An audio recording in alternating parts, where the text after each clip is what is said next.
Hey guys, Raphael here, the Teenage Mutant Ninja Turtles. Did you say podcast? Dudes, dudettes, you're listening to the podcast on the GeekCast Radio Network. Hello, nurses and friends of nurses. Yakko Warner here, and you're listening to a podcast on the GeekCast Radio Network. Lucky you. This is Optimus Prime, and you're listening to All Things Transformers.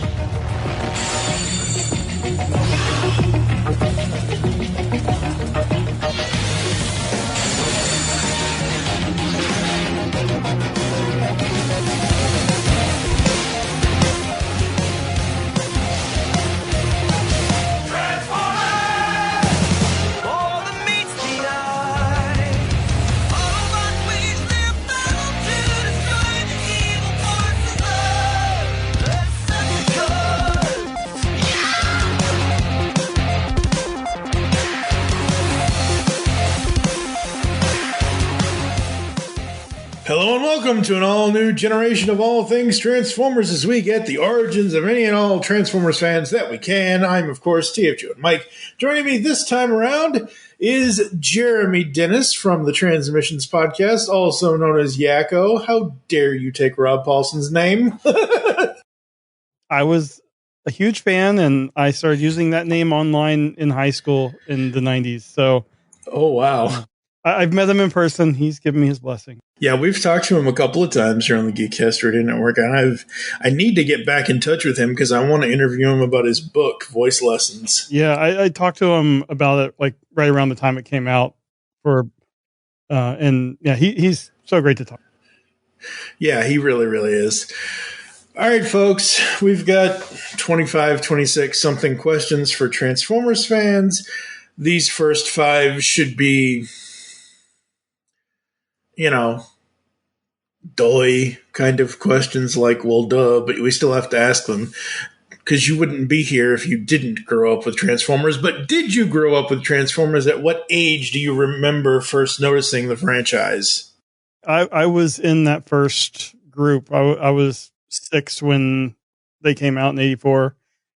So it was probably the cartoon first and then the toys. And yeah, I was like right at the perfect age to be, right in the target market for this. Yep, absolutely. What Transformers generation is your generation and why? I try to find something to like in all of them. I am probably a G1er at heart, but I'm not like one of those hardcore G1ers. I am a huge Beast Wars fan. Beast Machines, like we'll get into it a little bit later, but Beast Machines is actually what kind of brought me back into Transformers. Yep. At one point, and if you've listened to Transmissions, you know that I am a huge fan of the RID 2001 series. So I like a little bit of everything. Unicron Trilogy is probably my least favorite, but it's all there's something good to be found in all of them, but probably G1 / Beast Wars is probably where I would put myself. Yeah, you're like you said, you're not the extreme. You are the letter G, the number 1. Right. You're not the GEEWUN person because those people are a special kind of Transformers fan is the best way I can put it because I don't want to insult anybody, but seriously. I like transforming robots and I like good stories about transforming robots. Exactly. Okay, so besides G1 and Beast Wars, what are some other generations you like? You mentioned the Unicron Trilogy really isn't your favorite, but what about like Prime or Animated or whatever? Yeah, so I also mentioned RID 2001. It's up there with me. The cartoon was bonkers and the toys were great. The Prime, I love Prime. It's right up there. I absolutely love the show. The toys were great. Animated, I came to a little bit late. I don't know why, but I think it actually came out when I was, let's see, what year? It was around 2007, around that first movie, right? So I think I was finishing up college at that time, so I don't think I watched a lot of TV in general, and I think that's why I missed animated until I caught up with it after the fact. And it's a lot of fun. You can tell the love that went into that show, like the G1 love of trying to like recreate it. And and then I don't know. There's just I'm not too up on the Japanese series. I haven't really I just haven't really watched them. I've tried to get through Headmasters, the subbed version, and I haven't made it that far. But that's something that we've been talking about on the show with the comics ending with IDW and just the uncertainty there. We figure there's going to be a gap, so we've been kicking around different ideas, and one of them was maybe going through some of the Japanese series because none of us are really that familiar with them. And I'm the same way. And you know what? This is just me, and this is just how I am. I watch television to listen to it and see it and be able to hear it and understand it. If it's not in English, I'm probably not going to watch it. And I do not want to read my television. Like, subtitles, while they are great for some people, for me, it's like, really, seriously, you're going to make me read my... I don't want to read my... If I want to read something, I'll read a book or a comic or whatever, you know? Yeah, I mean, I don't know. I enjoy subtitles, just like having a kid when he was younger and I would want to watch something and, you know, he was trying to sleep. Mm-hmm. I would watch things with subtitles just in general so I can have the volume low and still know what's going on.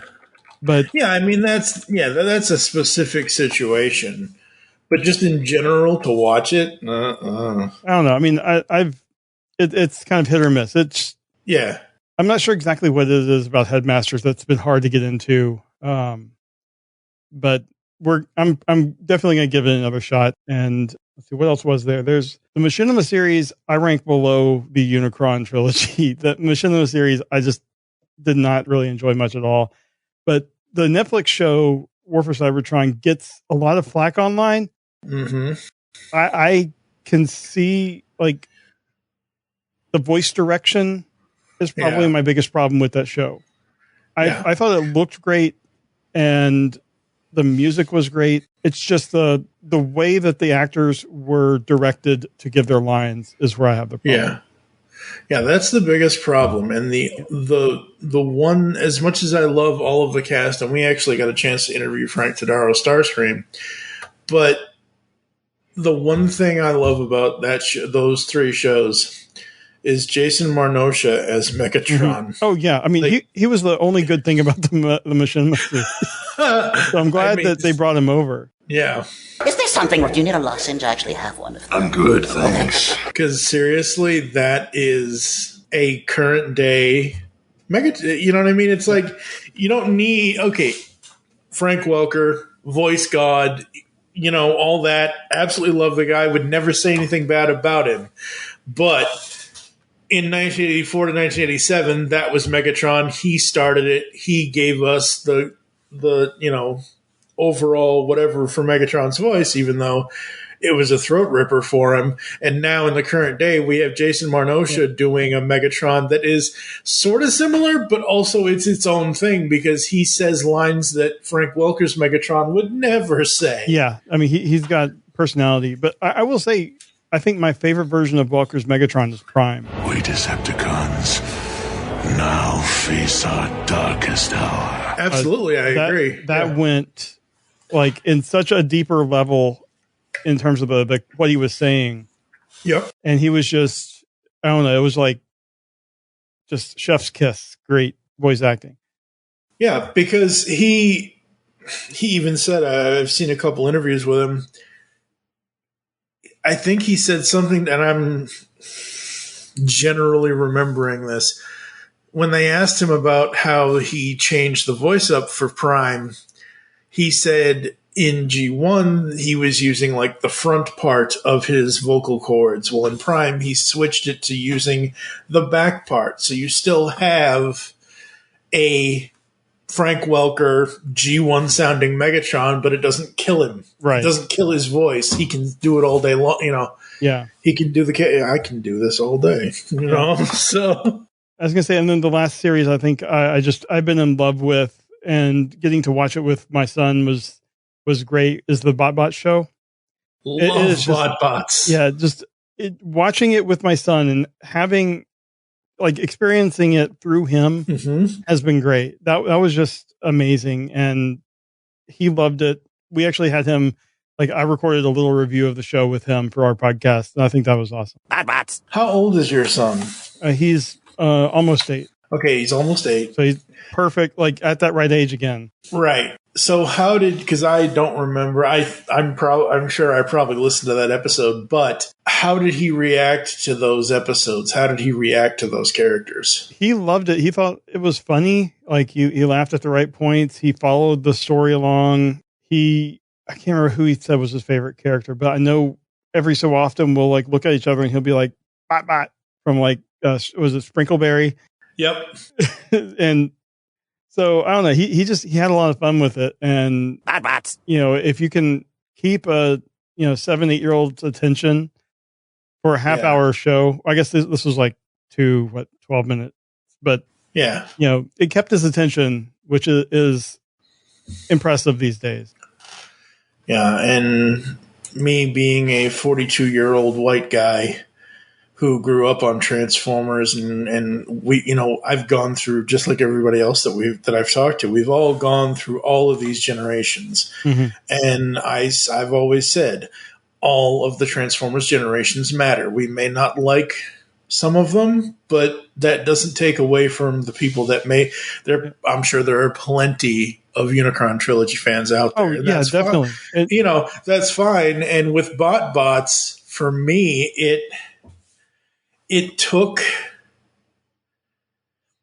me kind of down memory lane, but it also made me realize what and how we all grew up in whatever high schools we were in, because mall culture in the 90s was definitely a thing. Oh, yeah. Granted, we didn't have transforming robots that hid from us in the mall, and you didn't have Silent Bob chasing Burgertron or anything like that. But it just and all the lessons that they, with what's her name, Broccoli Girl,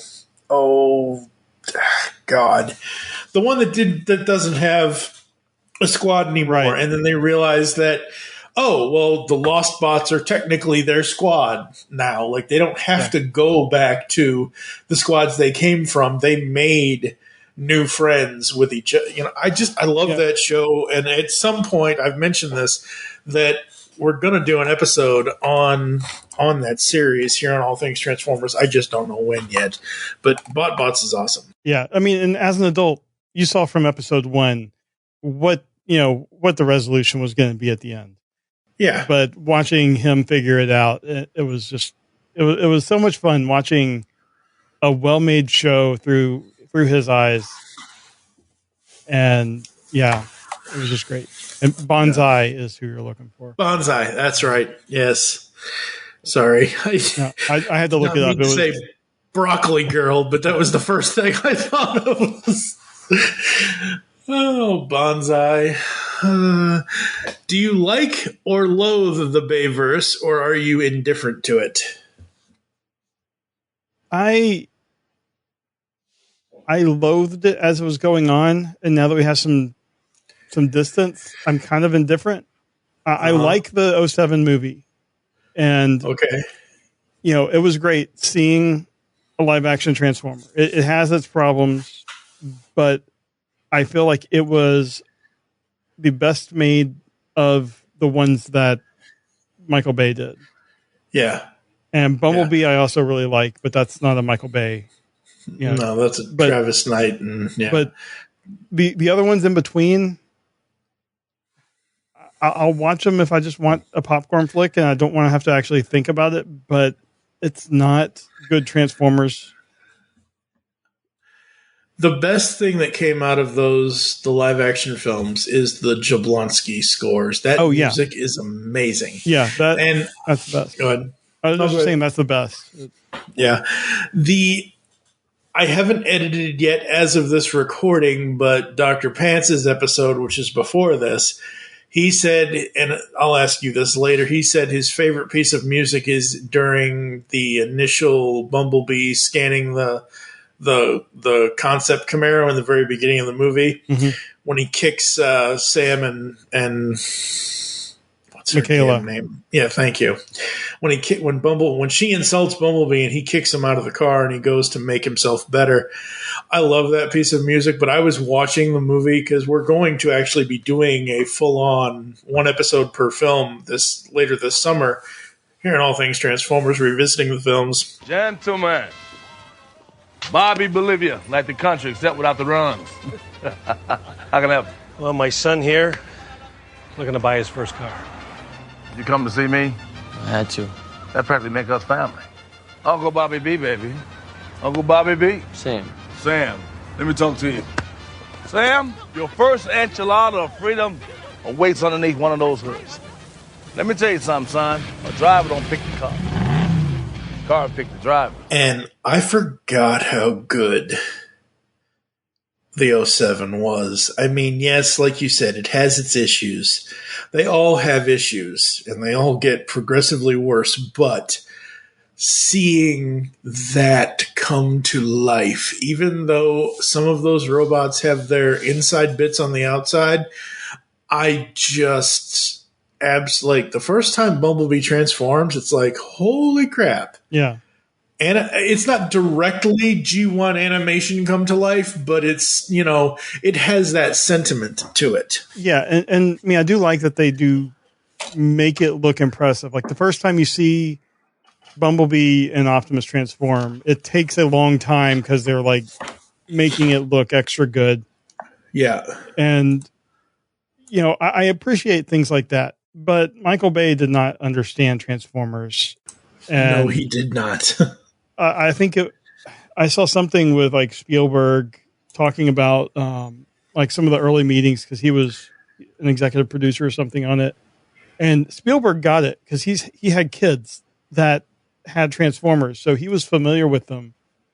And Bay was talking about how do you fold these and stuff, and I'm like, Spielberg should have done these movies. Yeah, definitely. I mean, don't get me wrong. I love a Michael Bay action movie. Mm-hmm. I love a few of them, but not all of the movies he's ever directed, and he does action really well. I mean, you look at Armageddon, you look at Bad Boys. The Rock. The Rock, exactly. They're all great films, but hey, he got it started with Transformers, and that's absolutely fine. And now with Bumblebee, we have a bridge to the new era. I mean, it brought in a ton of money. We got some awesome toys out of it. So, hate them all you want, but they were good for the brand as a whole. We wouldn't have anything that they've put out in the last 3 years. Yeah. If the 07 movie didn't make $1 billion. Right. We would not have Commander Class Rodimus. We would not have Kingdom Galvatron 4 times over. Don't get me wrong. I know Hasbro wants to reuse a mold, but Kingdom Galvatron, they got their money's worth out of that thing because you have the original dirty version with the battle damage, you have the clean version, you have the toy accurate version, and then you have the reformatted, the Tron looking version of him. So without those movies getting the brand the money that it got, we would not be where we are today. Right. And there would be no HasLab, so all of that. Exactly. I mean, don't get me wrong. I did not help fund Unicron, but those of us in the fandom that did help fund Unicron, that's amazing because we would never have gotten that. Yeah, I mean, I did not fund it, but Daryl funded it and shipped his to me to hold on to. So I have a Unicron sitting here in the box, in my room here that, I cannot touch. It's just, I just put stuff on the box. So, If I get to go to TFCon Toronto this summer, I'm bringing it with me to hand off to Daryl. That's amazing. That's hilarious. What was your very first Transformers toy as a kid? That I don't really remember. It was likely Optimus, but like the first distinct memory I have of getting a Transformer was my mom got the Devastator gift set for me. So I distinctly remember sitting at the dining room table, like opening that box up and playing with them. But I'm sure I had some before then. Like my early Transformers, I remember having were like Optimus, Hound, Sideswipe, Thundercracker, Brawn.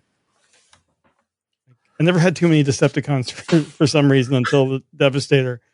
But yeah, I mean, I had a handful of those from the early, but I think a lot of them were from like yard sales where my mom would just find them at yard sales and get them for me. Yeah, that was the thing back then. You had, I mean, yes, the Transformers stuff was in the stores and in the toy stores and everything else, but people would buy them, and then, 6 months down the line, they'd have a yard sale and say, here you go.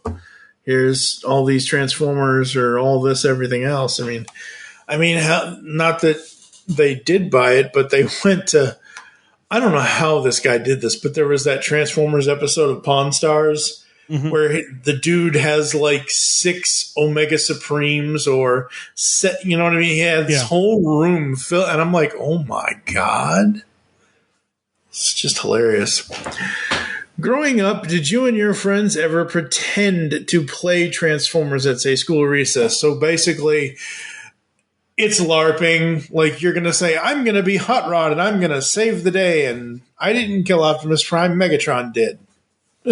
I don't really remember us doing that.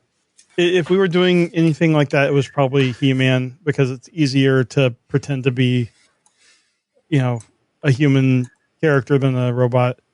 Right. All right.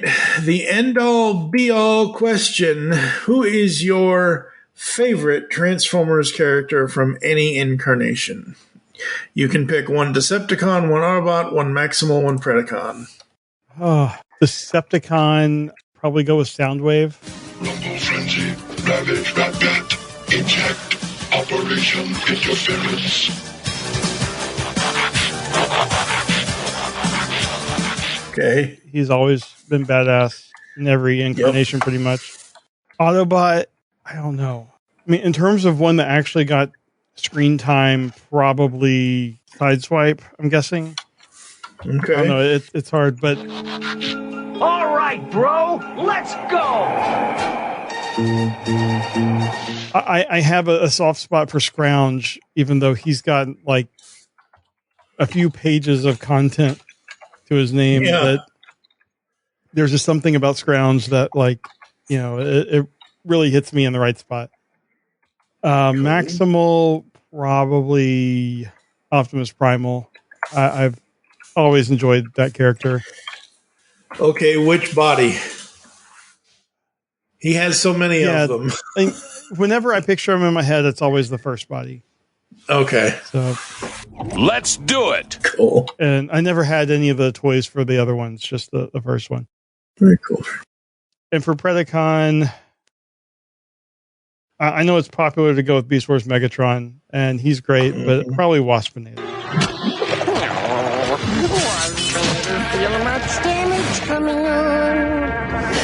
I think, and I could be wrong, you are the only person so far that has picked Waspinator. Well, the universe hates Waspinator, so it makes sense. The universe shouldn't hate Waspinator.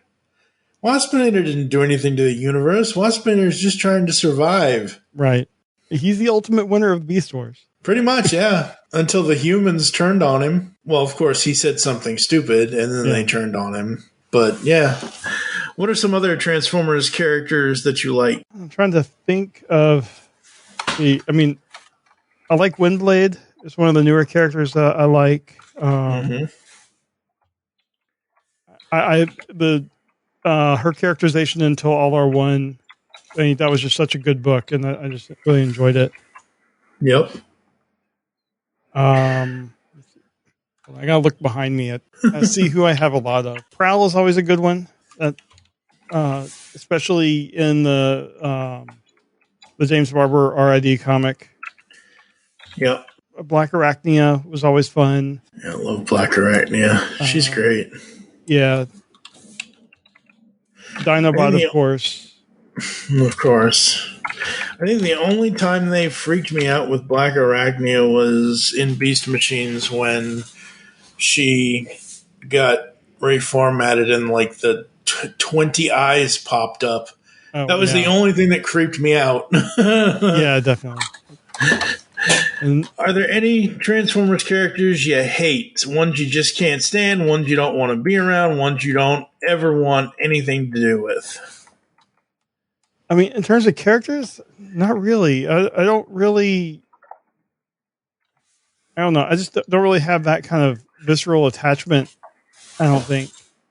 Mm-hmm. I mean, in terms of toys, the RID 2001 Ultra Magnus is my least favorite toy just because it comes apart into so many pieces. Right. And I keep them in a gallon Ziploc bag because I just don't have time to deal with it. Right.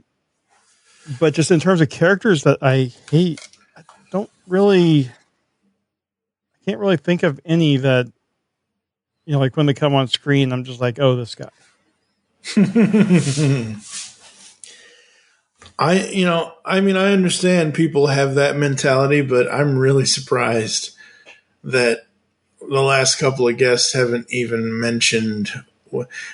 I don't get the wheelie hate. I don't understand it. It's not a character written for me as I guess it was written for me as the target audience in 1986. Yeah. But yeah, I feel like Wheelie has been redeemed in the comics over like in the first generation of IDW stuff. And he doesn't bother me. He doesn't show up all that much either. So yeah, I mean, and the thing of it is I remember, and I've said this on this podcast before, but I'll say it again. We did an episode about Wheelie, the whatever boy of Quintesson. This was one of those Marvel storybook things. Yeah. And the Wild Boy of Quintesson, that's what it's called. And I remember reading that first before I saw the movie. So that's why I always have the opinion of Springer is a home wrecking mofo. I don't dislike Springer, but he wants to come in there and get between Hot Rod and RC, who are essentially the Han Solo and Leia of Transformers.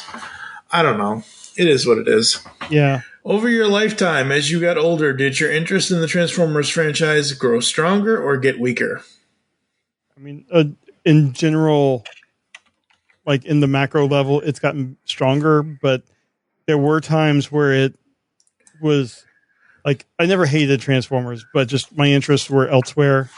Although I can remember like in high school where we had TVs in the classrooms and before homeroom, people would change it to a local channel that was showing Transformers.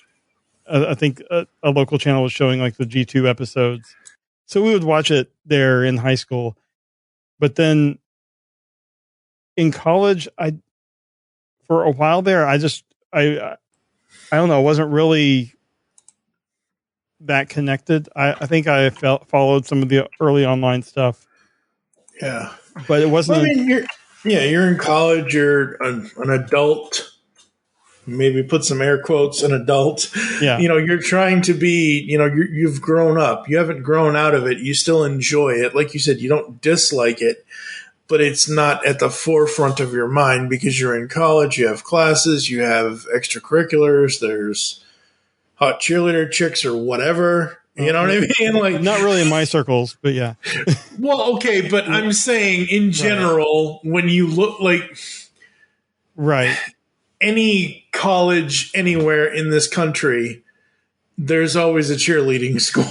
You know what I mean? Right. Like there's always those, I don't know. they're the clicks and the stuff you deal with. But Yep. it wasn't until I caught an episode of Beast Machines, the one about the key to Vector Sigma. Mm-hmm. And so I'm watching this. I just kind of flipped through, and I'm like, I heard key to Vector Sigma. I'm like, I know what that is. And so I start watching it. I'm like, this is Transformers. And then from there, I look up and download all the old Real Media versions of Beast Wars and catch up on all of that. And then that kind of got me in.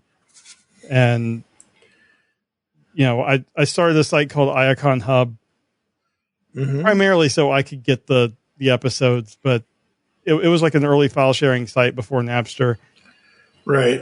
And it had a chat, and kind of, I still stay in touch with a bunch of the people that frequented that. And like from there, it's just been kind of all in. So ever since Very like cool. 99, 2000. Yeah, I mean, Beast Machines was and still is to this day, in my personal opinion, it's the best written overall beginning, middle, end saga. Like, you don't have, like, yes, the ending of it kind of left it like it could do something more, but it's still a complete story. You didn't have, like Rebirth was a complete story, the 3-parter, but it still left things a little bit open, whereas Beast Machines, it had a sense of, oh my god, what's going to happen to these characters? Or, oh my, like, I want to follow all of these characters. And it was just so good. Yeah, it's the most maligned of all the series, I think, and it's unfair. It is such I a don't good understand show. it. It's been so good. I mean, I can understand people not liking the more giant explosion effects for the CGI, but that was what was happening at the time. Like, you can't go back and do something better with that. Like, you can't. Well, I mean, as you know, you when you talk to Daryl, you know, some people just can't get past the early CGI that, you know, it was the best they could do at the time. And, you know, and I mean, people are just closed-minded. That's true too. I mean, I'm closed-minded about a lot of things, but Beast Machines is definitely not one of them, because if I'm ranking Transformers series, it's most likely going to end up being my number one choice for overall storytelling and character depth, because damn, like, look what they did with Silverbolt in that series. Like, holy crap, that guy went through a lot of stuff. Yeah, definitely. Absolutely. This next question, oh boy. This is mainly because of all those old message boards. With the internet giving birth to the fans all having a voice about what they like or don't like about Transformers, do you find that your voice gets lost in the shuffle, or do you just shout louder? I mean, I start up my own place to talk about Transformers, and just whether people listen or not, that's not my problem.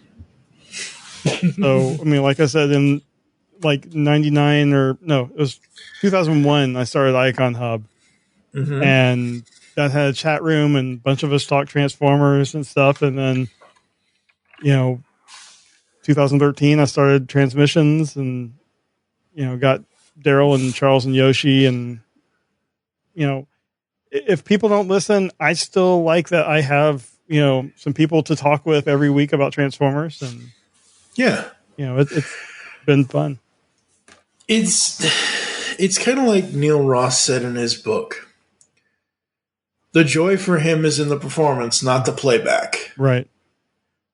And I love that quote. I love that line, because every time I sit down and I press that button to hit record, I know I'm going to have fun. Yeah. And at the end of the day, when you're podcasting, that's all that matters. Yes, I will probably spend 2, 3, 4 hours editing this episode or any episode of a podcast that I do to make sure that it's the best sounding that it can be. And that's fine. That's my time. I don't mind that technically podcasting is quote unquote my job, because I don't have a real job because of my disabilities. But it's just so fun to like with Daryl. Daryl's great. Yeah. I wasn't sure how that was going to go because of the whole #1 Beast Wars fan thing, but it was so fun. It was so same thing with Charles, same thing with Dr. Pants. You know, you're here now. Anybody that I've talked to, it's like every single time I've sat down and I press that button and I have my little intro and I'll have my little outro that I'll do later, and it's just fun. Why can't we all get along kind of thing? Yeah, it's a hobby. It's about toys or comics or cartoons, nothing too serious. And I don't know, I just feel like message boards have become really toxic, and it's just in general, I try to avoid them. I slip up every once in a while, but I don't have time to deal with negativity and hate in my life, especially with some stuff going on in my personal life. I just don't have time to deal with it. So I'm just not going to put myself where I have to deal with it. And like with transmissions, everyone we have on the show is awesome. The people in our Discord are awesome. You know, the people I interact with on Twitter, you know, I've limited what I see on Twitter, and it's not as horrible as it can be. So, you know, the people I interact with on Twitter are also great. And it's just, you know, I'm purposefully putting myself in non-toxic situations so I can actually enjoy my hobby. Yeah, exactly. Like I said, I said this before we hit record, and I'll say it again because I will say it at any time. Just because I believe Rodimus Prime is a better leader than Optimus Prime doesn't mean we can't be friends. Like, everybody has opinions, but those opinions should not be a knife in the back to anybody. Like, oh my God, you offended me because you feel like Rodimus Prime is superior to Optimus. And I don't know. It's just one of those things where I just want like-minded people to have a discussion with, and that's why I do these Origins things, and that's why we have fun. And sometimes I think with the forum thing, what people actually mean to say gets lost in the text of what they've written. Yeah, I mean, context gets lost. Yeah, absolutely.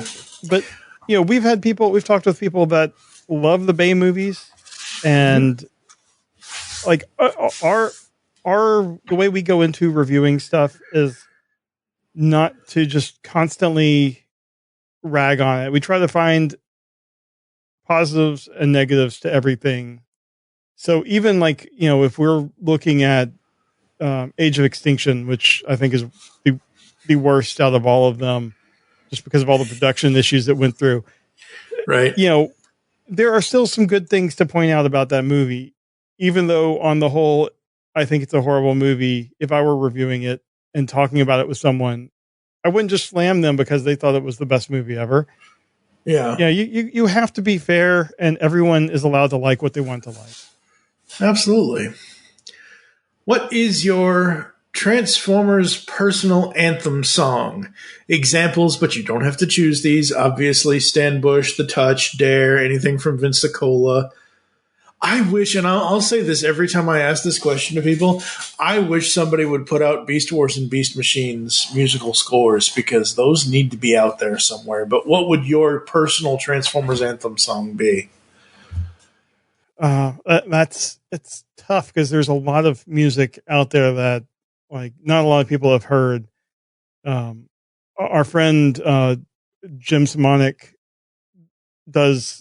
he's put out like a cover album of the 86 movie soundtrack, but then another one that kind of takes story beats from comics, and he had bands do songs, and there was one there called Scrounge's Lament. I wouldn't say that's really my anthem, but that's like one of my favorites just because it has Scrounge, and I don't know, when I listen to it, I kind of get some of the same vibes of The Night Begins to Shine from Teen Titans Go, just a little bit. But in terms of anthem, it would probably be The Touch. whether it's Stan Bush or another band, just anyone but Mark Wahlberg doing the touch. You got the touch. You got the power. Touch. Touch. You got the touch. Yeah, we don't need to be boogieing the nights around here. Oh, God. How often do you go back and rewatch any of the Transformers cartoons? Not as much as I need to, because I'm working through G1 with my son, and it's actually been like a year or so since we've picked it up again. Oh. So I'm not letting him watch the animated movie until he gets to that, the end of season 2. So we're still working through that. Right. I do watch the animated movie at least once a year. Yeah. Beast Wars is something else I need to go back and watch again. I haven't seen that in a few years. But in general, I don't really go back and watch a lot of it over and over. I mean, I used to do that a lot with Beast Wars. It's been a while. Yeah, I think with Generation 1, for me now, and I've said this on other episodes here on All Things Transformers and other podcasts that I do here at the GeekCast Radio Network, with me with G1 now, it's like, oh, I want to go back and watch a favorite episode like Triple Takeover or the Key to Vector Sigma 2-parter or, The Burden Hardest to Bear, Rebirth, More Than Meets the Eye. What's the one, Fire on the Mountain in season 1? I don't go and rewatch all 98 episodes as a marathon because when outside of the multi-part episodes, when they were doing those shows, they were essentially daily or weekly individual stories. So you have to watch, like the way I view it now is I have to watch them as individual stories. They aren't a wholly, like episode 1, More Than Meets the Eye part 1, all the way to Rebirth part 3. In the middle there, you have so many different things going on that they're all different individual stories. Whereas Beast Machines is one whole long narrative from episode 1 to how many episodes? 26? Did Beast? No, wait, no, 52? I can't remember.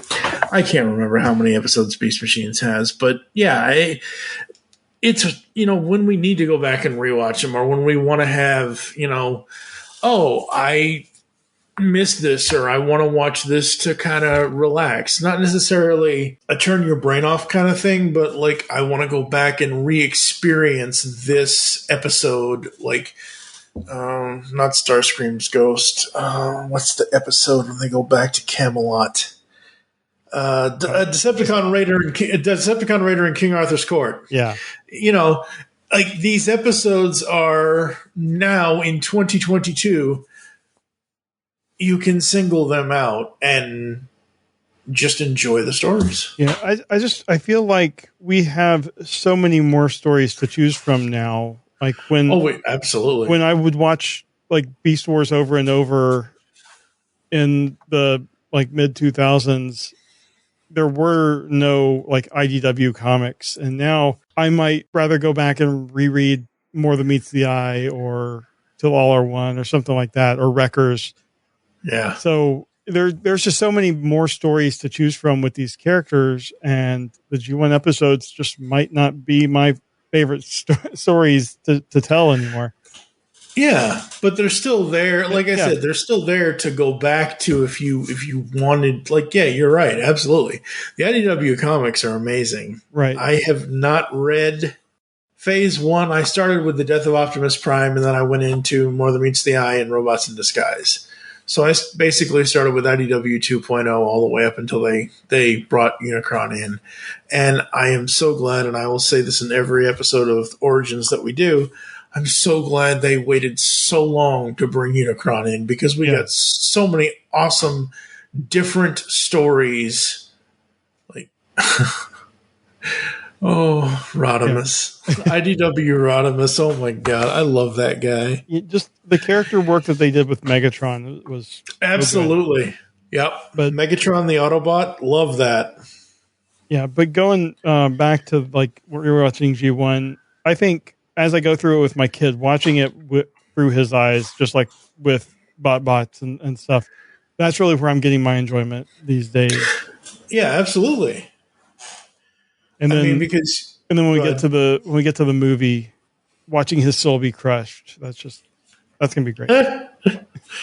You just have to teach him the correct thing. And the correct thing is Hot Rod did not kill Optimus Prime, Megatron did. but Hot Rod was involved. He was involved, but he didn't pull the trigger. No. So we've kind of talked about it a little bit, but we all love Transformers comics. Which incarnation do you love and why? It would have to be the IDW V1. Okay.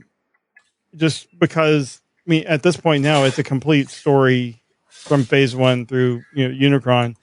Yep. And it added so much depth to the Transformers lore. And I love the lore of stuff, like whether it's Transformers or Star Wars or whatever. I love all the little bits and pieces. And then just like where John Barber would pick up this like random piece of continuity that was messed up from an early thing and then like retroactively fix it was just like, it was a work of art in itself.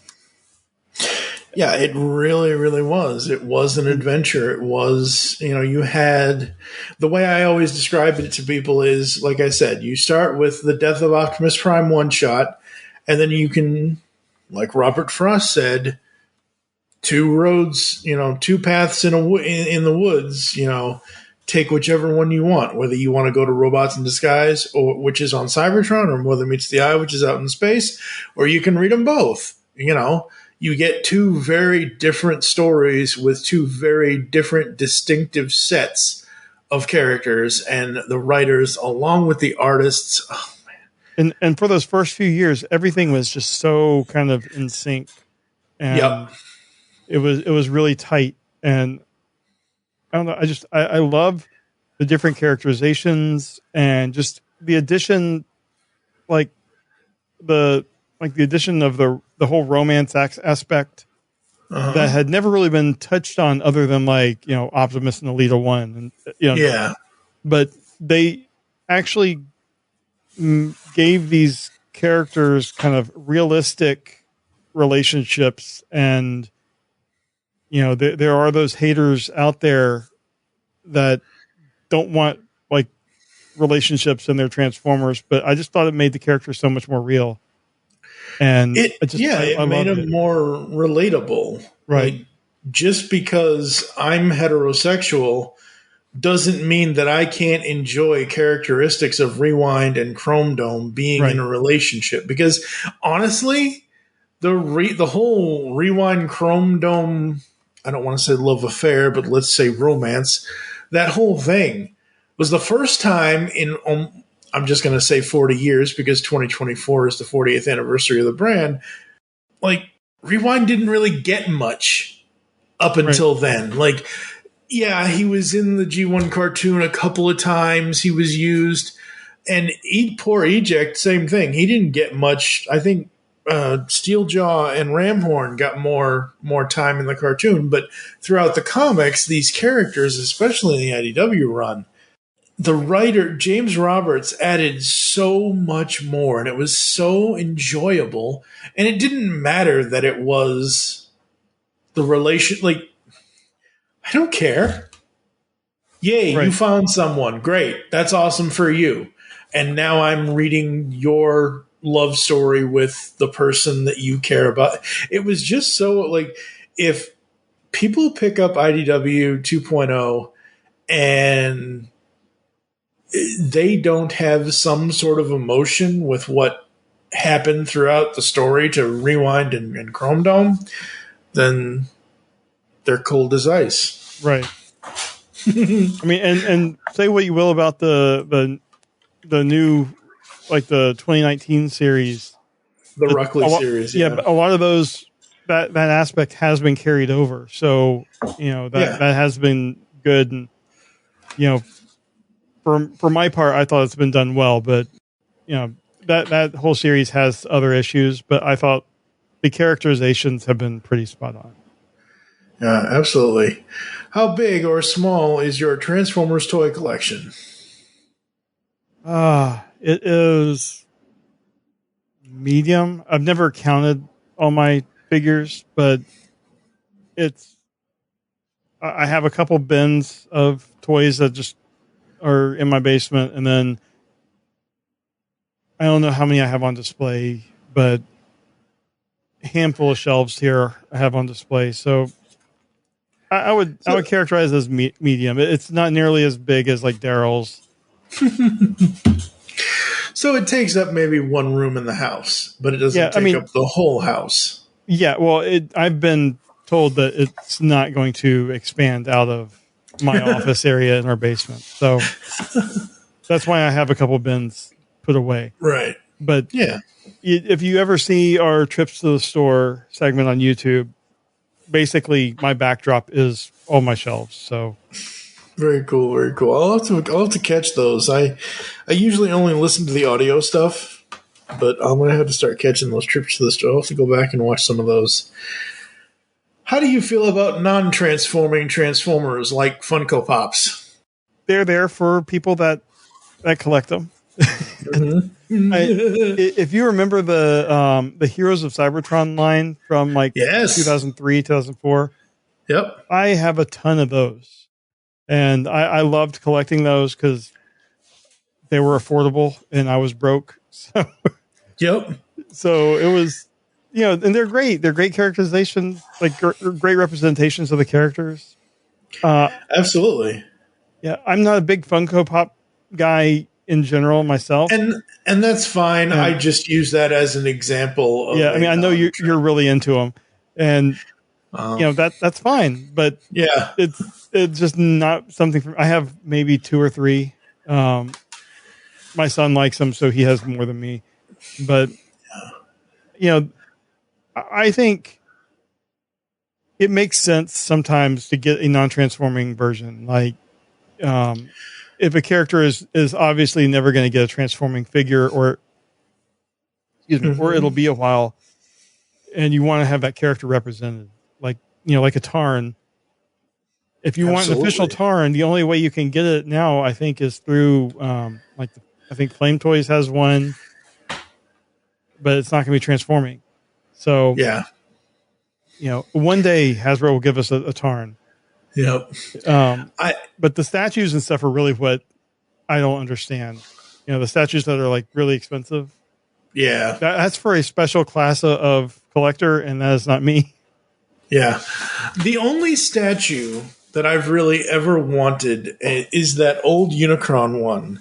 It's this big thing where Unicron is standing in the middle and you have all like Cup and Hot Rod and RC, and it's this, I'll have to send you a picture of it, but it's this big statue that is, the Battle of Unicron kind of thing. And for me, it's like, yes, when I was 4, 5, 6, 7, 8 years old, I loved transforming the Transformers. I loved doing the whole truck to robot, robot to truck, or monkey to robot, or robot to monkey, or whatever. But I'm 42 years old. I just want the characters. I just want a representation of the characters.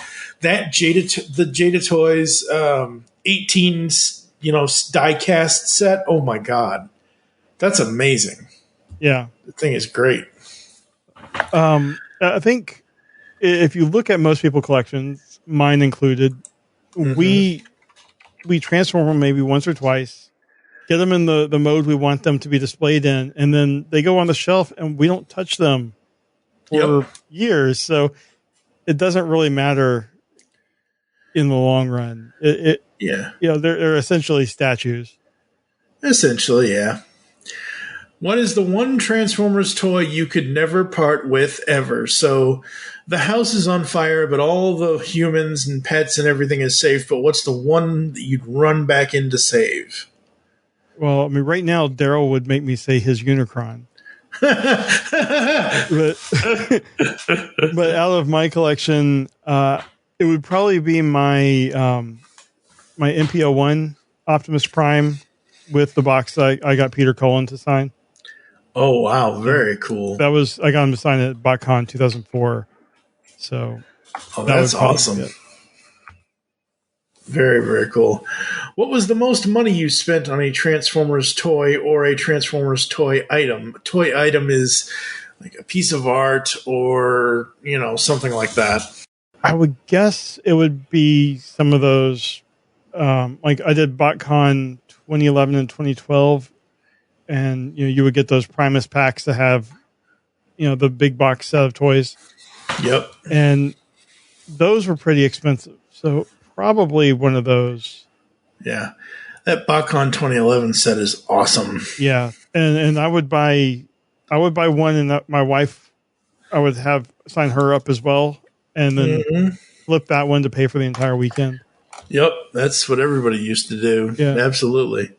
Do you have my parents got rid of my toys story? So basically this is, for me, when I was 6 years old, my dad sold all my He-Man toys kind of thing. Well, mine is also He-Man related.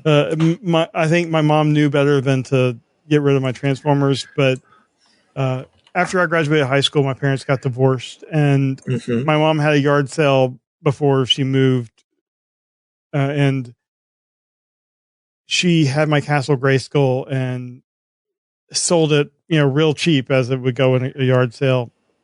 And when I found out what she had done, I pulled up eBay like years later when eBay was a thing. I'm like, I could have sold this for, however much it was going for it. And I don't know. That was the worst, I think. Wow. Dang.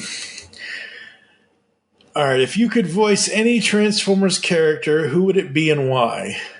It would be Scrounge, because Scrounge has had no characterization in any media, so I wouldn't have to try to imitate anyone else. Very cool. Very cool.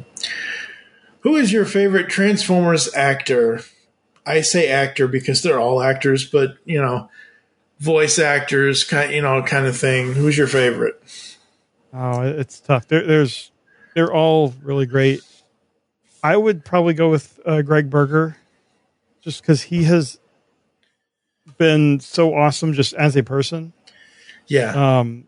We were on a panel at a TFCon years ago that I think some wires got crossed, and like at one point it was going to have voice actors on it, and then it wasn't. And when we started, we were under the impression that it wasn't, and then they showed up. So everyone was trying to ask the voice actors questions, and he kept like redirecting a lot of the questions to all of us podcasters that were also on the panel, and just trying to make sure we were included. And I just thought that was like such an awesome gesture. Yeah. And he didn't have to do it. I mean, because we all know that, between podcasters and voice actors, people want to hear from the voice actors. Yep. So. I mean, people want to hear from the podcasters too, but right. if you're on a panel with the voice actors, the whole point is to get their stories. That's why we, right. You guys, not a voice actor, but he's part of, like when you guys interviewed Tyler Blazinski, right. Or when you interview this person or that person, it's not like even this. This is me asking you questions, even though I've said a lot in this episode so far, but this is me getting your story. And right. That's the point of doing this. This can't be anything that has been announced or that may be coming, but what is your dream masterpiece figure that they've never made? I mean, the easy answer is Jazz. Everybody says Jazz. Everyone says Jazz, so yep. I'll just kind of let that be a given. Any luck, Jazz? Negative. North side of Cybertron's blacker than the inside of a drive shaft. Poor Jazz. Yeah, there hasn't been a blaster, has there? I mean, I know there's been a Soundwave, but yeah, I want to say there was, but I don't remember. I don't know. I don't think there has been, so I'm going to go with blaster. Say no more. Request lines are open. I don't know. I could be wrong. Daryl's the toy guy, so I get a lot of the toy things wrong. Where do you stand on the Rumble is blue, Frenzy is red, or Rumble is red, Frenzy is blue debate? Honestly, I don't care. It's like I pick one to antagonize people that don't, they fall on one side or the other. For me, like I remember when you were talking with Charles, he was like, basically they haven't really had a lot of characterization, and that's true. So whenever I have to refer to him, I'm just not trying to antagonize people. I just call him Frumble. And you can pick who you want that character to be. Yeah. Sometimes in the comics they make it, they make it distinct. Like you'll have Rumble with the pile drivers and Frenzy with some sort of sound type of weapon. Yeah. But the colors, I don't care. I want the characters. And with Transformers, we've had characters so many different bodies. Who's to say they don't, make themselves look like the other just to piss off people? Yeah, I always go with cartoon logic. Rumble is purple, right. Frenzy is black. I mean, for all the comic fans, the cartoon was so much more popular. So that's what should be precedent. Yep. If you could create any Transformers fiction, toy, cartoon, comic, etc., what would it be and what story would you want to tell with it? I have been dying for some sort of animated movie, and like an animated Wreckers movie, I think would be great. Yep. But I was also thinking this afternoon, if it's not a movie, something like on Netflix or Paramount Plus or whatever streaming service they're using, do a Wreckers anthology series where it's just each episode is a different Wreckers story.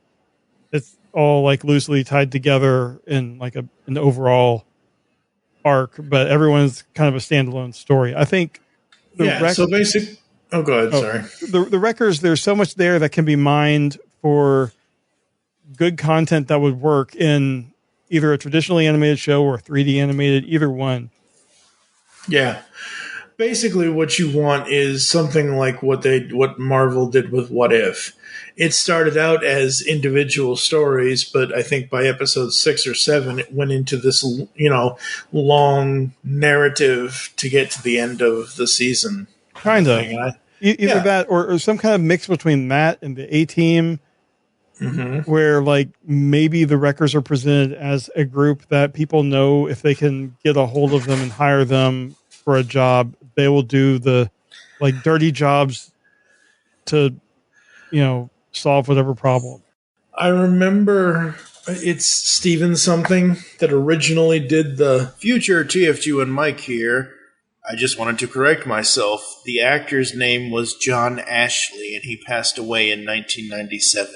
In 1972, a group of, did the opening narration. But the one that I remember the most, and I absolutely love it, and I don't care what anyone says, it's fucking Corey Burton at the end of the 2010 8. I love what he did with his voice for that voiceover, for that narration describing. I love it when a plan comes together.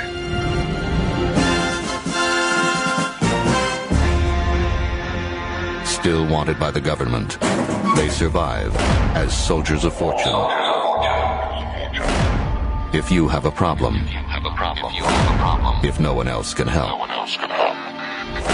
and if you can find them, maybe you can hire the A-Team. I don't think I realized that was Corey Burton. Oh yeah, I knew immediately. I had to confirm it. I went to Wikipedia, I went to IMDb, but as soon as I kind of heard it, because I knew the original guy, I don't think he's still with us, the one that did it in the old days, in the 80s. So, but when I heard that, I was like, holy crap, that's Corey Burton. And that's amazing. He shows up everywhere. You just, he's very prolific these days. Yeah, it is so great. I love that guy. I would love to interview him. That would be so awesome. This is a new question that I've added because I'm actually trying to round out All Things Transformers to 30 questions. Originally, we had 26 questions.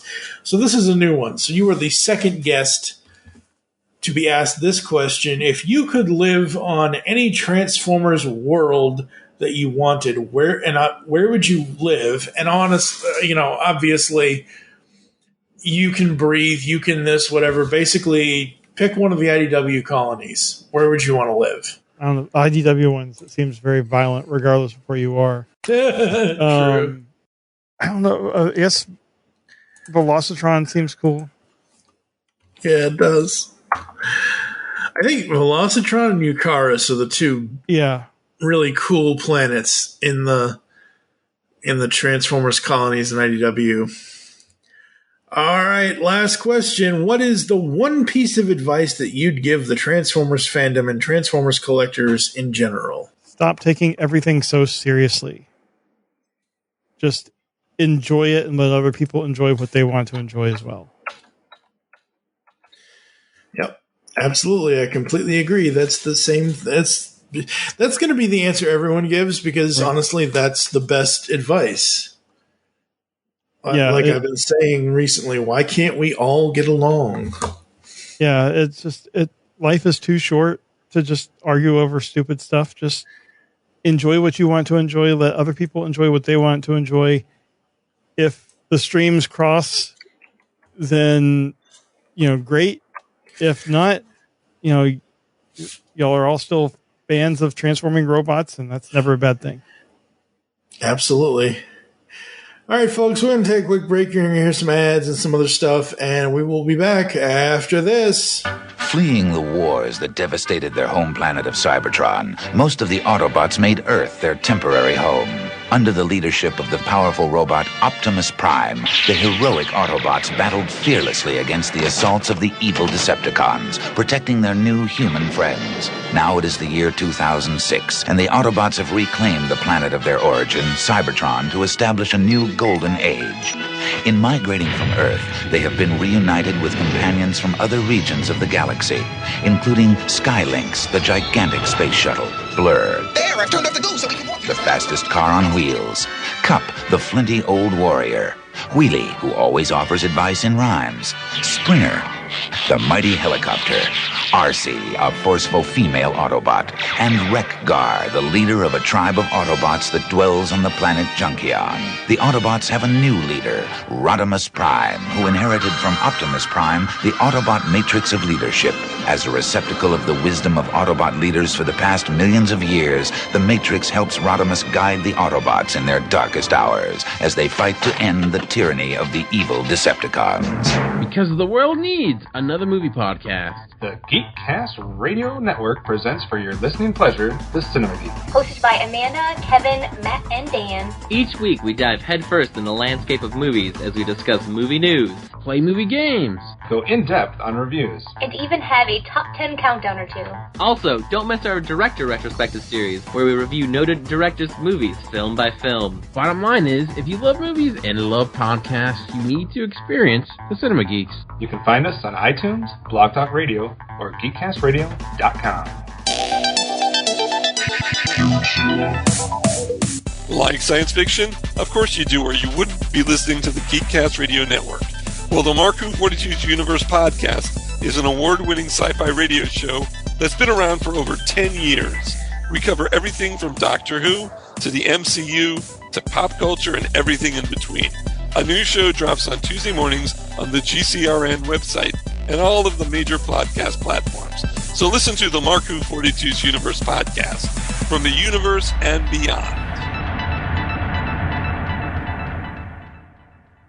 Discover a world of vintage and modern toys that's more than meets the eye with the Triple Takeover Toycast. Hosted by toy writers and photographers Toybox Soapbox, 6O, and TF Square 1, this informal and chilled out series of discussions cover everything from vintage Transformers to Mask, Diaclone, Microman, and more, be it nostalgic or current. Whether you're a seasoned collector or a casual robot enthusiast, all are welcome. Triple Takeover Toycast. ToyCast is back. We are talking toys once more here on the GeekCast Radio Network's Toy and Action Figure podcast. From breaking into the display case to our toy topic talk and the brand new Origins in Toy collections, where we get guests to tell us their toy story of how they got into toy collecting. ToyCast is the only toy podcast you will ever need. Find us on geekcastradio.com and any podcatching client you choose to use. Now go forth, transform and transcend your toy collecting today while listening to ToyCast. Hurry, Skeletor, hurry! I am hurrying, I'm hurrying! The Powers of Grayskull series has covered every episode of all of the Masters of the Universe cartoons except for 2. Join Optimus Solo and TFG1Mike as they tell tales of Eternia, discover the myths of Etheria, become masters in space, evolve into the Masters of Grayskull, and finally reveal the revelation of Masters of the Universe. We'll also be finding out the origins of how guests got into or out of watching the Masters of the Universe cartoons, and so much more. You can find the podcast at geekcastradio.com and any podcatching client you choose to use. By the power and for the honor of Grayskull, we all have the power. He-Man! Always He-Man!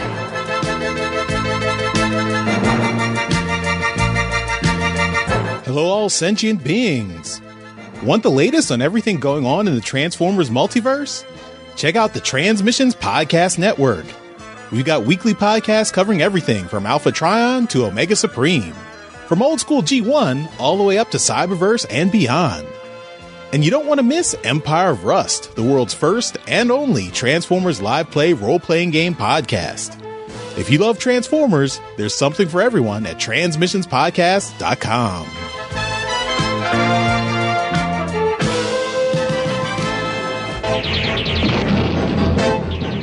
The Decepticons are a malevolent race of robot warriors. Brutal and merciless, the Decepticons are driven by a single, undeviating goal: total domination of the universe.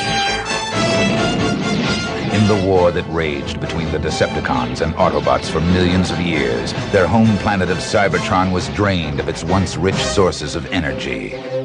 In hopes of finding new reserves for making Energon their basic fuel, the Decepticons followed the Autobots to Earth. Huh? What is it? Laserbeak, prepare for flight. Operation Destruction. It's firing at us! Under the leadership of the ruthless Megatron, they continued their efforts to destroy the remaining Autobot forces. They attacked throughout the Earth and in space, using their underwater Decepticon headquarters as their staging base and bunker. But by the year 2000, the Decepticons had proven to be the losers of the last great war. In an attempt to bolster the Decepticon strength, the evil planet-gobbling world Unicron reformed Megatron into a new robot named Galvatron to lead the Decepticons in a new era. Now, in 2006, the Decepticons have retreated to a burned-out hulk of a planet called Char, a world of ash and ruin. Galvatron and his Decepticon lieutenants, the sleek and awesome Cyclonus, and the mighty Scourge, the master of the dreaded sweeps, strike fear throughout the universe. Their ultimate goal: to reconquer Cybertron and destroy the Autobots. All right, folks, we are back. And Mr. Dennis, what made you want to start Transmissions? Basically, I wanted some people to talk about Transformers with. I mean, that's the base reason, because my wife is not interested at all. And I had no one to talk to, and we've discussed forums already. So right. Yeah. I am a heavy podcast listener. I've been listening to podcasts since before they were even RSS feeds, and I just, listening to shows like the Underbase back in the day. Yep. I'm like, I can do this. This is, I know I have the technical chops to do this, but I can't do it by myself. So Charles had guested on some Underbase episodes, and I contacted Amy and she hooked us up. Mm-hmm. And then I put out a call on Reddit and Daryl and Yoshi answered. And we just, when we got on a call together, we clicked and, the rest is history. And, 9 years later, we're still going strong. Absolutely. I mean, there's always going to be Transformers stuff to talk about. Right. And that's something my wife doesn't get. She's like, how do you find time to do 2 shows a week talking about Transformers? I'm like, there is always news. There's something always to talk about. Like, here on All Things Transformers, I've said recently that we cannot, like, you guys put out the episode about it was recently, about the book banning and all that and everything else, and about other toys and whatever else. But if I just go to TFW 2005, we recorded and I released it as we're recording this, a news episode that included up until I think whatever the hell that was. It was, what the hell was it? It was, the last story we did on the news thing was the Amazon exclusive Transformers Legacy Wreck and Rule collection, the original, like the comic, the Impactor and the whatever. But now there's new details of coming Lego. There's this, there's that. Like I refuse. It is so stressful for me to keep Yeah. I mean, we've played with trying to put out breaking news type things, midweek, because we record on Sundays. So, right. The show that is going out tonight as we record this is not going to have any of those record toys. It's not going to have the Lego stuff. Yeah. Because all of that has come out, since a day or two. Yeah. The first record toy came out on Monday, the day after we recorded. So, we aren't trying to be first. We're just trying to find some interesting things to talk about or to say about the figures the next time we record. Absolutely. And again, the fun is in the performance, not the playback. Right.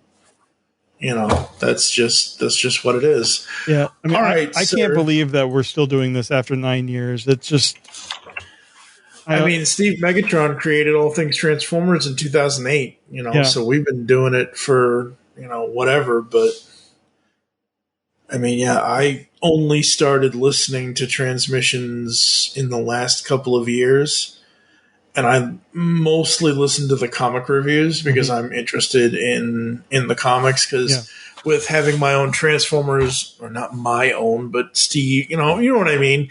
Like, we have a Transformers podcast, so we're doing the same thing you guys are doing, even though I enjoy hearing your opinion and Daryl's opinion and Charles' opinion, but it's like, oh, comics, let's do that because that's fun. Yeah, I used to listen to almost every Transformers podcast, and I've dropped off most of them because WTF and TFW, Radio Free Cybertron, we're all talking about the same stuff. Mm-hmm. So, people come to whatever show because of the personalities. And I don't really want to have my performance influenced by what other people are doing. So we try to carve our own little section out. And I think comic reviews are we're now one of the few that are doing the regular comic reviews because others have dropped off. And we did over on the pull bag, and it was crossed over here with All Things Transformers. We covered the entirety from, like I said, Death of Optimus Prime up to Unicron, and then we started covering the Ruckley run, and then after Volume 3 of the trade, which I think is up to issue 24, I just kind of it's okay. I don't dislike it, but at the same time, it's like, okay, whatever. And then they announced the Beast Wars thing, and I'm like, ooh, yeah, Beast Wars, yay, that's cool. I mean, that's been a great surprise. That's one of the best things that they've been putting out. Yep, absolutely. Absolutely love it. All right, where can the people find you online, sir? Probably the best place would be Twitter. I'm yakko.org with a 0, YAKK0, DOTORG.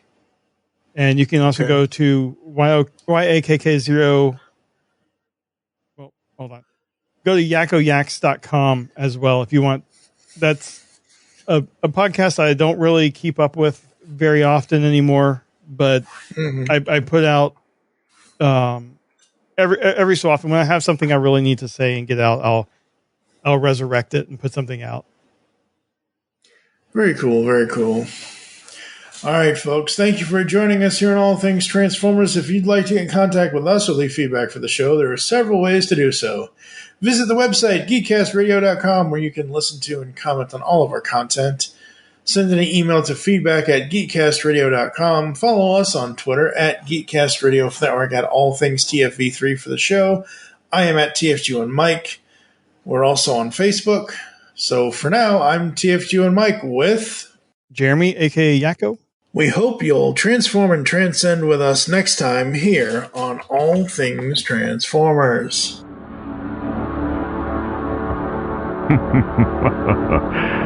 Yes.